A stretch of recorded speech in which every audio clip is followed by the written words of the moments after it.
Hello everyone, and welcome to the latest edition of our Global Outlook. My name is John Ferguson, Director of Global Forecasting here at the OU, and this month I'm joined by two of my colleagues, Felix Delbrück, Director of our Country Risk Service, and Cailin Birch, Senior Commodities Analyst. This month we're going to be focusing on emerging markets, with a focus on Iran, Turkey and Argentina. Felix, maybe I can start with you. What's been driving some of these concerns that we're worried about with emerging markets? Well, John, until recently, of course, emerging markets in some ways enjoyed extremely benign conditions, improving global growth, ultra-low interest rates, and this sort of sense of market stability. And that's changed this year. So central banks in developed markets are slowly the Fed, chief among them, slowly moving away from this very supportive monetary policy. Along with that, the US dollar has strengthened, which is causing concerns around the cost of US dollar debt that some emerging markets are holding. And at the same time as that's happened, we've just seen these new risks on the horizon that we maybe weren't that conscious of last year. So things ranging from US-led protectionism to geopolitical upheaval, which we're going to be talking about later. Right. Exactly, and then of course the sharp rise in oil prices, which is partly the result of that. Yeah, so I think that's an excellent place to start. So we've had this period of calm, relatively, coming out of the global financial crisis, and a period of ultra-low interest rates and ultra-loose monetary policy. But the Fed is a big part of this. We now expect the Fed to raise interest rates 2 more times this year, 4 times next year, and to continue on that path. So this is now just a different economic environment. Yes, we've got good global growth in a number of markets, developed and developing, but we're now just in a different situation. How concerned should we be for some emerging markets? So, I mean, it's definitely too soon to talk about a generalized. So we're not in a crisis yet. No, no, we aren't, because we need to remember that interest rates are still low by historical standards. Global growth is still strong. Some of the risks that we're talking about are still risks. They haven't crystallized yet. But obviously, we are seeing more volatility. Financial markets are getting more selective about how they see emerging markets. They're looking more closely at those vulnerabilities. And I think in the next 2 years, we will see more episodes like the ones that we've seen of late in Argentina and Venezuela. Right. And, well, Venezuela, of course, and Turkey as well. Turkey, So investors now, basically because of good economic conditions and sort of Fed hikes in the US, can now be more selective. Well, they need to be, of course, because now there are just more opportunities in developed markets, and returns are higher now in developed markets than they were before. Yeah. So I wonder if we can just focus for a minute on Turkey and Argentina in particular. Maybe you can tell us what's going on there. What can we expect with Turkey and Argentina? Okay. I mean, obviously, in some ways, they're two studying contrasts. Argentina was ever since 2015, it really was a darling of financial markets, because everybody was so focused on the new reformist government of Mauricio Macri, and sentiment was very, very positive, and a lot of money poured into Argentina as a result of that. Right. Turkey, of course, very different. It's a long time since anybody thought of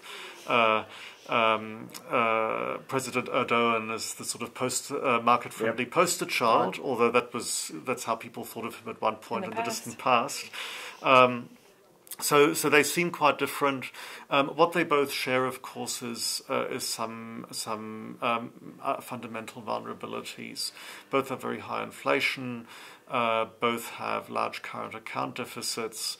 And I think it's fair to say with both that their macroeconomic institutions are still fragile. So that's even the case even with Argentina. So, of course, they, despite the sort of reformist impetus, late last year, the Argentinian government decided to raise the inflation target that it set the central bank, and that's not something that you want to do when you're still trying to get inflation expectations under control. Right. And so with Argentina, I believe that the IMF is a central part of our forecast. The IMF is going, we believe, will play a pretty significant role. Absolutely. So the fall in the peso and the loss of market confidence has prompted the government to basically call the IMF for help. Which may be unpopular. Well, so this is the thing. So negotiations are ongoing. Relations between the government and the IMF are probably more positive than they would ever have been in the past. The IMF has said very positive things about Mr. Macri's reform initiative, and so we think that the IMF will be forthcoming and a solution that will be found that restores market confidence without generating too much macroeconomic stress for Argentina. Right. The problem is how does this all go down politically within Argentina, and that's the concern. A challenge, I imagine. It's a real challenge. So they've got the next elections are in late 2019. So there's a risk that Mr. Macri may not win a second term, and until then he has to work with the Congress, which is probably going to be quite a bit less cooperative than it would have been otherwise. So how much of his reform agenda going forward will he be able to implement? And on top of all this, the country is going through an agricultural crisis. They had a very severe drought in the 2017-18 season that's already heavily impacted their exports of soybeans, which is a critical component of their agricultural sector. So that kind of cushion for financial security is thinning, and the government will be facing pressure to act and to bring the kind of finances back in line quickly. Yeah, so Argentina is an example of a country that's faced a series of unexpected events, and suddenly things are looking a lot different than they were. What about Turkey? What do we need to restore confidence regarding the Turkey situation? So the Turkey situation is in some ways even more challenging. I would say we're probably more worried at the moment about Turkey. Yes, and so of course, given the political situation in Turkey, the IMF really isn't an option. Mm-hmm. So what needs to happen there is a change in tone from the government, and a return. I think interest rates would have referred to as the mother of all evil. That's the kind of thing we need to move away from, and somehow choices would need to be made in terms of less government spending and higher interest rates to restore confidence in the markets. Now, of course, Turkey's got an election coming up over the next month, a very important election for Mr. Erdogan. Which was called early, so it was adding to the stakes on his shoulders. Yes, so this early election was, I'm sure, as part of the backdrop to the troubles that Turkey's been facing. The government needs this to cement support for the major constitutional reforms that it's planning, turning Turkey from a parliamentary system to a presidential one that gives Mr. Erdogan more powers. Now, of course, there was a referendum about that last year. That referendum was closed. There were accusations of voter fraud. So Mr. Erdogan needs that legitimacy. We think he'll win probably quite easily, but he'll need to show success. So that's the backdrop to basically a spending spree, a pre-election spending spree, and some pretty aggressive rhetoric on interest rates and the need for cheap credit. Okay. So what we're hoping is that basically after the election, Mr. Erdogan can relax and take a longer-term view, and the interest rates will be allowed to rise, and some of the spending will be scaled back. But obviously there's risks around that, and unfortunately that will be painful for the Turkish economy. So in contrast to Argentina, we've had to downgrade our forecasts for Turkey quite a bit. Right. Okay. Now you mentioned at the start also, adding to some of the concern for investors around emerging markets was some geopolitical events. And one of those events, most significantly, was Mr. Trump pulling out of the Iran nuclear deal on May 8th. Mm-hmm. Now, there's a lot to talk about there. I'd like to take this moment to plug our latest white paper, which people can get from our website, on the outcomes and impacts of a US withdrawal from the Iran nuclear deal. But one of those areas we should talk about very briefly is the impact on the oil markets, the energy markets. Cailin, can you tell us a bit about how that has been received in the oil markets? I think we've seen certainly a shift in tone as a result of the end of the Iran deal. It's not a dramatic change in the trend we've seen in the market so far, but it does kind of create a new source of risk. Because markets were probably expecting, in a way, the US and Mr. Trump to pull out of the deal. Essentially, yes. We've seen oil prices rise on a fairly steady upward trajectory since about August of last year until March of 2018. It rose at a pretty steady rate. It wasn't dramatic, but they were heading up with very few downturns. That changed in April when President Trump hired two notably hawkish figures as his security advisor and the new Secretary of State.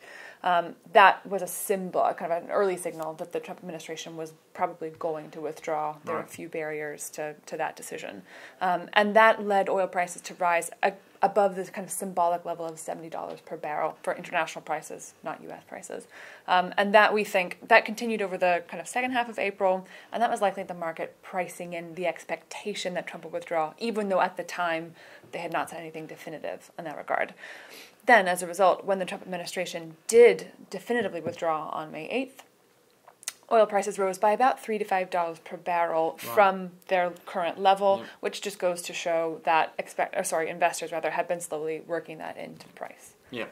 And what are our assumptions? What do we expect for the Iranian economy and oil output from Iran? It's, I imagine, not very positive. Right. Well, so Iran's in a slightly different position than it was the last time that the sanctions were in place. And we'll say that for a couple of different reasons. One is that in this post-JCPOA, post-Iran deal market, it remains unclear what countries may be willing to stay in some sort of arrangement with Iran. And that's a really important part of our forecast. And people might hear and read about the so-called blocking legislation from the EU. Right. And we can see that being in the discussions as maybe a negotiating chip, but we struggle to see that actually being implemented. So it does come down to EU firms in Iran having to make that tough decision, and most of the time it'll be a decision to leave the Iranian economy. Right.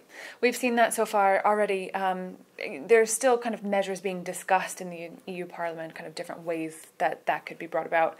But already a couple of big firms, French and German, have highlighted that they will plan to withdraw from their existing projects.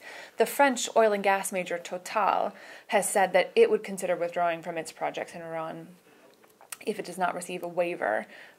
We think the U.S. is going to be unwilling to offer waivers to sanctions because they have very clearly stated they want to exert the maximum economic pressure and therefore political pressure on Iran. They're not going to be willing to mince words there.